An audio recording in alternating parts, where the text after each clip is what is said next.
भौतिक जगत के अंदर गुरु को शिष्य चाहिए और आध्यात्मिक में हाँ, भौतिक जगत में टीचरों को स्टूडेंट चाहिए, नहीं तो धंधा बंद हो जाएगा। परंतु आध्यात्म में शिष्य को तलाश करनी पड़ती है। शास्त्र में कहा गया गुरु को तलाश करनी चाहिए, शिष्यों को कहीं कहा गया है? क्या कहा गया है? उसको ढूंढना चाहिए। हाँ, उल्टा है ना, हमारा काम है, जीव का काम है, गुरु का काम है भक्ति का सबको ज्ञान देना।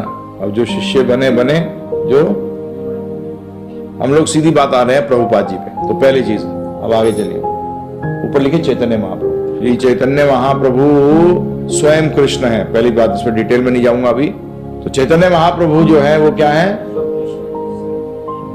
अवतार भी नहीं है, ये स्वयं ही अवतारी है, कृष्ण भगवान स्वयं। इनके 8-10 मुख्य शिष्य थे। मुख्य का मतलब वही एक्चुअली 8-10 मेन, जिन्होंने आगे चलाया।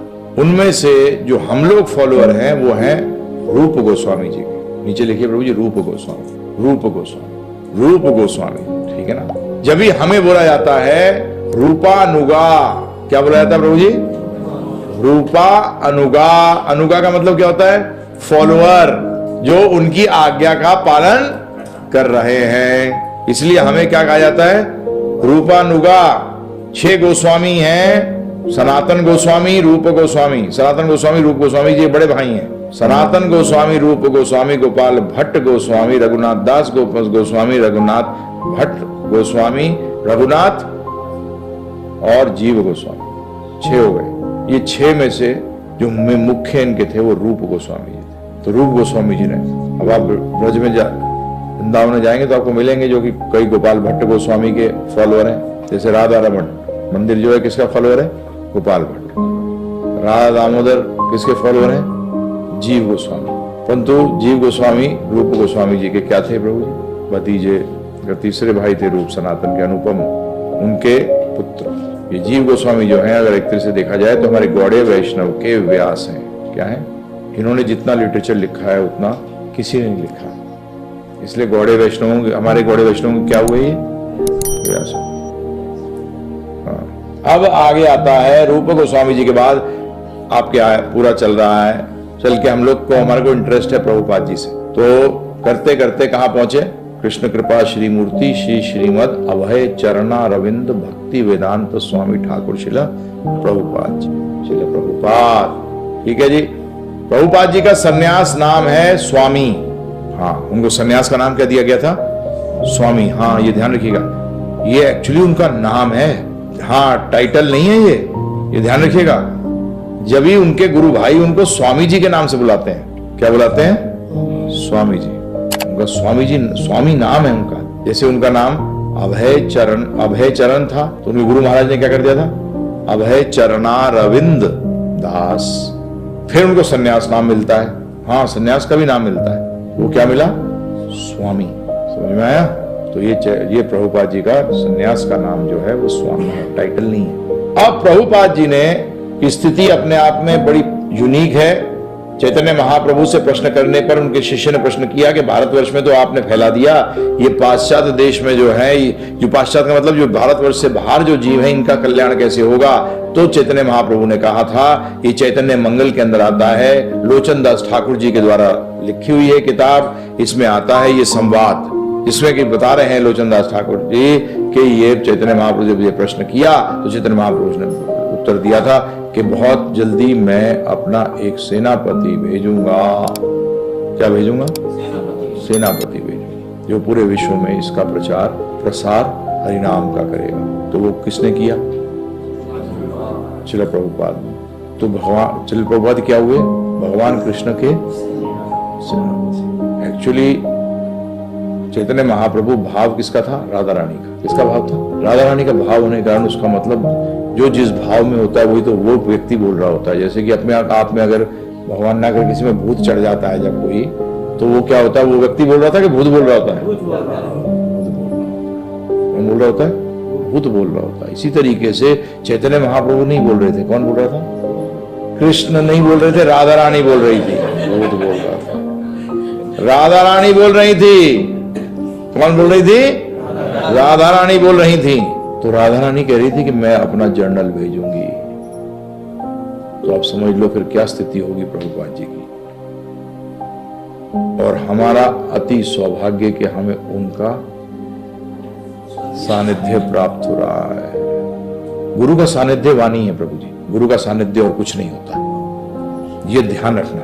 गुरु का सानिध्य क्या है? वाणी है।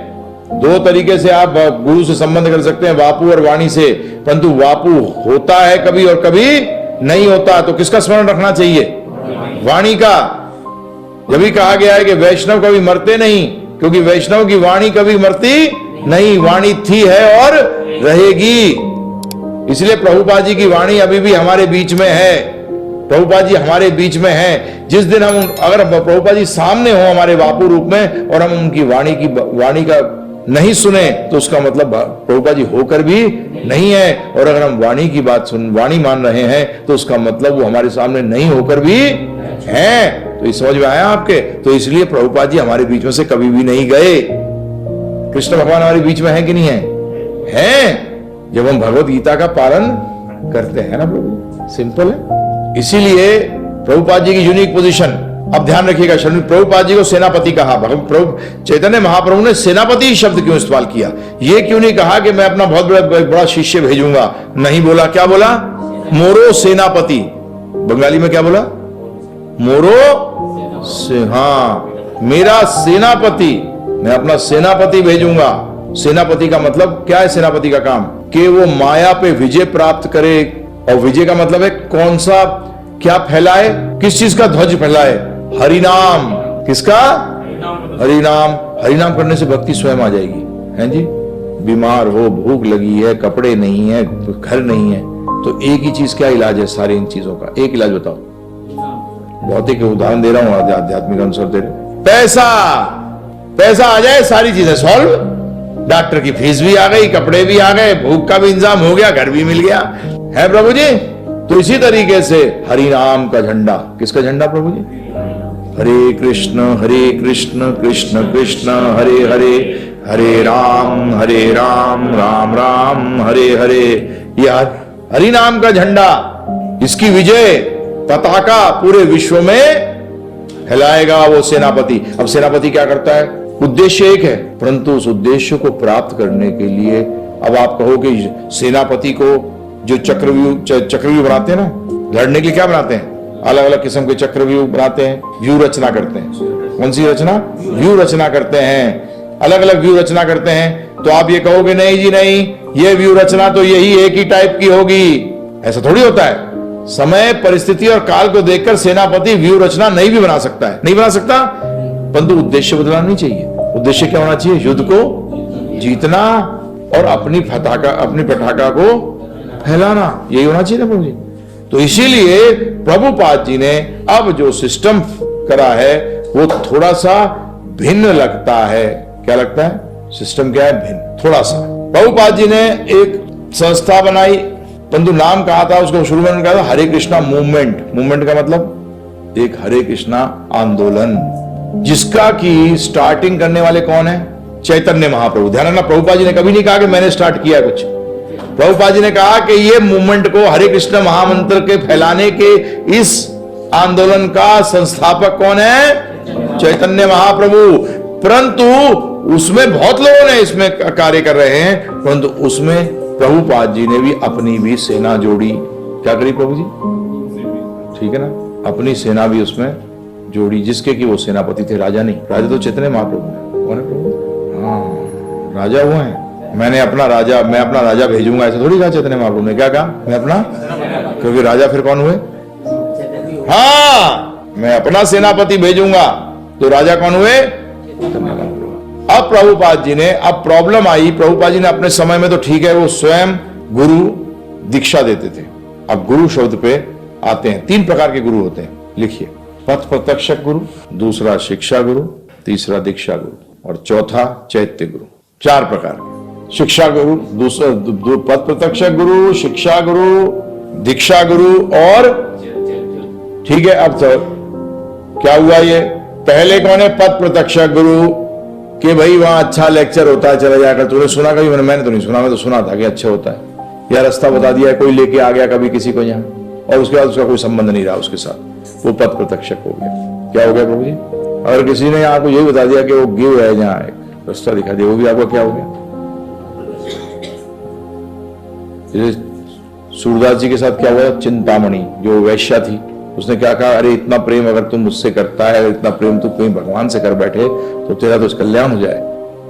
तो उसी बात को हिट कर गई और भगवान छोड़ के चले गए, और क्या बन गए प्रभु जी? भक्त बन गए पूर्ण। तो उनकी वो क्या थी? पथ प्रत्यक्ष गुरु। तो ये शिक्षा गुरु का ही एक पार्ट है। क्या है प्रभु जी? पार्ट है शिक्षा गुरु। शिक्षा गुरु कौन है? जो आपको क्या देता है? ज्ञान, शिक्षा। ठीक है, अभी शॉर्ट में बता रहा हूं, फिर डिटेल कर दूंगा अभी। दीक्षा गुरु कौन है? एक्चुअली जो शिक्षा देता है वही आपका दीक्षा गुरु बनता है आगे चलकर। वही आपका दि का मतलब दिव्य ज्ञान, क्षय का मतलब जो पापों को क्षय कर दे।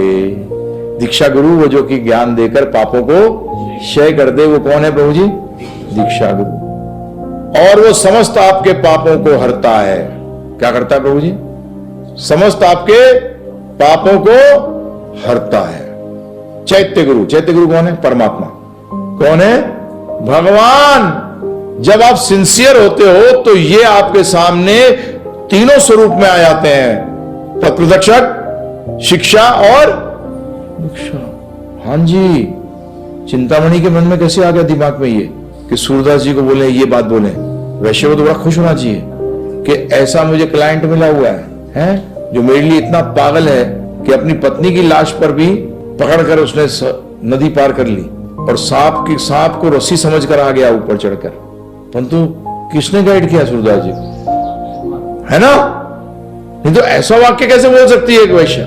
तो शास्त्र कहते हैं एक्चुअली ये चिंतामणि सूरदास जी की पिछले जन्म की गुरु थी। क्या थी प्रभु जी? हाँ, तो गुरु ने क्या वेश धारण किया था फंसाने के लिए अपने शिष्य को, कि भक्ति करके रह गया थोड़ा सा, तो उसने उसको वापस खींचकर लाया। अब शिक्षा गुरु, अब इनकी पोजीशन समझ लीजिए प्रभुपाद के परिप्रेक्ष्य में। अब हमारे प्रभुपाद जी के परिप्रेक्ष्य में, प्रभुपाद जी के समस्त अनुयायी जो हैं उनके सबके दीक्षा गुरु प्रभुपाद हैं। आपने अभी तक प्रणाली ये देखी है कि इस भक्ति सिद्धांत सरस्वती महाराज दीक्षा गुरु थे, उन्होंने प्रभुपाद जी को दीक्षा गुरु बनाया। उनको आज्ञा दी कि तुम जाकर समस्त लोगों को दीक्षा दो, मतलब उनके पापों का हरण करो ज्ञान देकर। समझ में आया आपको प्रभु? परंतु प्रभुपाद जी ने क्या किया? ये कहा कि अगले 10,000 साल तक मैं ही दीक्षा गुरु होऊंगा, मेरे बाद कोई और दीक्षा गुरु जो मुझे फॉलो करेगा वो कोई दीक्षा गुरु नहीं होगा। वो क्या होंगे? शिक्षा गुरु। परंतु शास्त्र कहते हैं शिक्षा गुरु और दीक्षा गुरु में कोई भेद नहीं है, उनकी इज्जत बराबर होनी चाहिए। जिसने भेद किया वो नरक जाएगा। अब यहां 2 पॉइंट आए। प्रभुपाद जी हमारे शिक्षा गुरु भी हैं, दीक्षा गुरु भी हैं, परंतु प्रभुपाद जी ने कहा कि जो मेरे सीनियर शिष्य हैं वो भी जूनियर के लिए क्या होंगे? शिक्षा गुरु होंगे। तो यहां देखा जाए 2 शिक्षा गुरु ऑपरेट कर रहे हैं। कितने प्रभु जी? एक तो स्वयं प्रभुपाद और एक प्रभुपाद जी के शिष्य सीनियर। शिक्षा गुरु का काम है कि दीक्षा गुरु के अंदर क्या जगाना? श्रद्धा। हाँ, ये शिक्षा गुरु का काम क्या प्रभु जी? कि दीक्षा गुरु के अंदर श्रद्धा जगाना। अब कई बार लोग कहेंगे अरे नहीं, दीक्षा गुरु तो आदमी साक्षात होना चाहिए। नहीं, प्रभुपाद जी ने जब अपने समय के अंदर भी आप भी जान कर ले, क्योंकि ये क्वेश्चन उठेंगे, क्योंकि हम लोग कोशिश कर रहे हैं ब्रज में बनाने की, तो वहां तो 1001 प्रश्न उठेंगे। वहां लोग दिया तले अंधेरा बहुत होता है प्रभु जी, ये ध्यान रखना। सारी उल्टी सीधी फिलॉसफीज इन जगहों से ही उदित होती हैं, और जितना गड़बड़ तीर्थों में होता है उतना गड़बड़ बाहर भी। मानते हो ना इस बात को? बनारस, हरिद्वार, पंडे सब फेमस नहीं है प्रभु जी? आदमी आए तो गंजा कर दे उसके, और ऐसा गंजा करे कि दोबारा बाली ना हुए, है प्रभु जी? ऐसी सफाई में रहते हैं। तो ये चीज ध्यान रखना, सारे ब्रजवासी ऐसे नहीं है, सारे ब्रज में जो प्रचार कर रहे हैं सारे ऐसे नहीं है, परंतु ज्यादातर हैं, क्योंकि वो शिष्य बनाने के चक्कर में है। वो क्या बनाने के चक्कर में? शिष्य बनाने के चक्कर में है। उसका मतलब भौतिक हो गए। क्या हो गए प्रभु जी? तो ये बच के रहना पड़ेगा, सावधान रहना पड़ेगा। तो इसीलिए अब मैं बता रहा हूं कि